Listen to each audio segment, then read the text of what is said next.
Hey guys, welcome to a Shenmue Dojo video. Today's video, I'm bringing back the character perspective videos that I started at the back end of last year. It's been a little while since I've done one, but finally had the space to actually dig into a character here. And this is one I think we're all going to like. I didn't believe I hadn't covered this before. I can't believe why I didn't. It's just obviously didn't come into my head. So today's video is going to be based on Iwao Hazuki. There is a lot to talk about with him. His characteristics, his history, and the million-dollar question, which I'm going to come on to, is was he capable of murder? And sort of talk about some potential story arcs there for future Shenmue games should we get them. So let's dive into his characteristics a little bit. So this is taken from Suka Pass. Check that app out if you haven't done so already. Fantastic companion app, which is essentially the Shenmue passport for the modern day. You can grab it on Android or iPhone if you so wish. Download link will be in the comments section below. So Iwao is very much a man of high morals. He respects devotion to conviction. He has proper manners, and he's very trustful, calm, composed. And he's essentially a symbol of courage and simplicity. It's very much who he is. He can be very, very strict. He's a brilliant master of martial arts, and he's never satisfied with relying on one's natural talent. Part of the reason he took in Fukusan is due to his dedication to the martial art, even though he lacks a natural talent, is what it's said in Suka Pass and in the Passport app. So he respects him for that. He continued to adhere to a strict training program all through his adult life. And although Ryo sometimes will push against him, Ryo respects him massively as a father, mentor, and does dream about becoming like him. So he's very much a very strict but very caring man who devoted himself to martial arts and brought up Ryo from a very young age. As we know, Ryo's mother died when he was very, very young, around age 3. So let's go into his previous sort of history now. This is where I think sort of the meat of this thing starts coming together. Most of the focus will be on China here, but I will talk a little bit about Japan and Yokosuka and the home as well. So about 20 odd years before the series started, Iwao went to China. Now, at this point, I'm also going to sort of flick in between using the timeline that Switch put together as well. So he went to China in search of martial arts and befriended somebody called Kai. Obviously, you see him when you're Ryo in Kowloon, you meet him. He also adopted a move called Elbow Assault, which is from an unknown martial art we now know as Baji Kwan into the Hazuki style. And it's very out of keeping with the Hazuki style, which is jiu-jitsu based martial art, essentially. He trained with Zhao Zhongming in China before Zhao was mysteriously killed. It was known that they obviously trained in Bailu village together before moving on one day without much explanation at all. If you actually play Shenmue 3, you'll note they talk a little bit, probably not enough, but a little bit about Iwao's time there.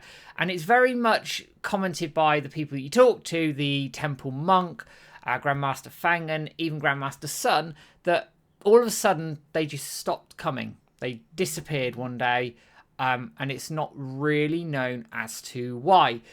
Then, as we know, the mirrors brought back to Japan, as discussed by Master Chen and Yuanda Zu. Now, at this point, I'm going to bring up the timeline that Switch put together. And you can't see all of it. That's very deliberate, because some of the people at the bottom, for want of a better expression, I'm not too interested in for this video. So this was made a little while ago. Obviously, if you look here on the right-hand side at the top here, where you've got the photo found in Hazuki Dojo basement, it is confirmed that that is Zhao Zhongming, who is obviously Landi's father. So as we know here, Iwao has gone to China. He's met these people for the first time, and he's training with Zhao. Now, we don't quite know how he's met him. That's one thing that could be answered in a future Shenmue game, perhaps. But I'm more interested about Landi here. Landi, at this point in time, would have been a child. Looking at this timeline, he could have been sort of 8, 9, 10, maybe even 11 at some point like this. He's age 31 when he comes to end Iwao's life. So it is possible around his father's murder that he may know more little about it than has been let on, but I'll come on to that in a bit. So in this timeline, you can quite clearly see here that there was a crossover between Iwao, Zhao and Landi, potentially all being together at some point, who knows, the training in Bailu village here, and then that Zhao mysteriously died. On top of that, what's not mentioned in great detail in the games, but is mentioned in this timeline, is that at age 3, Ryo's mother died from an illness. Now, we don't know what that was. We know there was an Ema left in Bailu village. And is there much more to Akane and Iwao's story? I don't know. I'd be interested to see if they explore it in a future Shenmue game. But that's very much a door left open at this point. There may be nothing to it, but at the same time, there could be a lot to it that we just don't know about at this point. Flicking away a little bit into China, into Japan, and sort of Iwao sort of standing in Japan. He befriended Yamagishi, used to train with him, and is very much a well-respected martial artist within the community. They used to share sake together, and as shown in the anime, he seemed to have quite a close relationship with him, as did Ryo, before everything happened in the dojo on that fateful day. But that sort of leads us in, I think, to an interesting point here, and probably the big question around Iwao, and this will have massive implications for the Shenmue series going forward, in my view at least, is, was Iwao capable of murder? Did he actually do it or not? And if he did, why? That's a big question that may, or should get answered, really. It's stated in Shenmue 3 by Grandmaster Fang that Iwao was not capable of murder. Now, I'm questioning this off the bat of this because, yeah, you've got to question these things. Ryo agrees with him at this point in Shenmue 3, but I'm going to pull us a little bit away from the games and talk about the anime.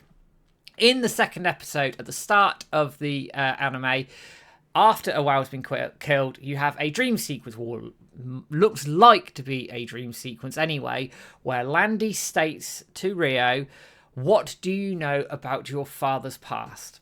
Now, that statement in isolation probably doesn't mean a huge amount, but knowing we do, it implies there's much more than meets the eye to Iwao's history.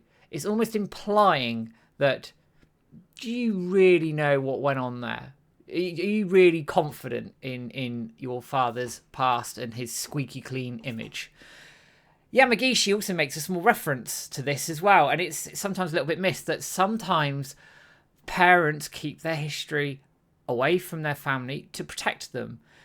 The anime tone strikes more of a balance between revenge, but also looking at Iwao's past and going, there's a lot to discover here, and maybe, just maybe, we don't understand all of it yet, and there's much, much more that meets the eye in terms of what potentially happened between Zhao and Iwao back 20 years ago in China. So this then brings us on to the whole death situation, revenge cycle. Was there a situation where Iwao had to do something he didn't want to do? What about his reaction to Landy? He clearly knows who he is. Like, it can't be you, is what's expressed in the opening scenes of Shenmue 1. So it says to me he knows who he is. You wouldn't say that without really knowing who that person is. But what if Zhao was taken in by the mirrors, corrupted by the mirrors? What if he was being corrupted by other means potentially, and he ends up in a conflict with Iwao, and Iwao has to do something that he really doesn't want to do? That would then put a massive story arc change for Ryo, because Ryo has believed all this time through, that his father hasn't killed anybody, that he was killed in cold blood essentially. There was nothing to it. If he has, and I'm not saying he has or he hasn't, but if he has, how does Ryo come to terms with not only losing his father, but also that he may not have been quite the person that he thought he was? What if Iwao did it in cold blood? That's a massive change to the characteristic of Iwao that's given in Suka Pass, given on the passport, and given within the game as a whole, that he's just a very well-respected martial artist who came to an unfortunately untimely demise. There's more to this. There has to be more to this, surely. Now, we know about the mirrors and they were brought back. So, again, it's then how Iwao has come across them, how he's obtained them, and by what means. There's so much more here than just, again, as I keep saying with Shenmue as a whole, a simple revenge tale. Shenmue is not just a simple revenge tale. There is a lot more going on here. I hope, as part of this whole is Iwao capable of murder thing, that we come across more people who he met across China that start to fill in some of those gaps that maybe dictate whether he may have had something to do with this death or actually he was in the wrong place at the wrong time. But before I sort of move on, what about Landy? As I've said, and as I've shown on that timeline that Switch has put together, there's a definite crossover. It is entirely possible that Iwao could have met Zhao's son. He would have been old enough to. They could have easily trained together. What if Landy witnessed everything, hence the driver? Or what if he was manipulated by the Chiyu men a certain way?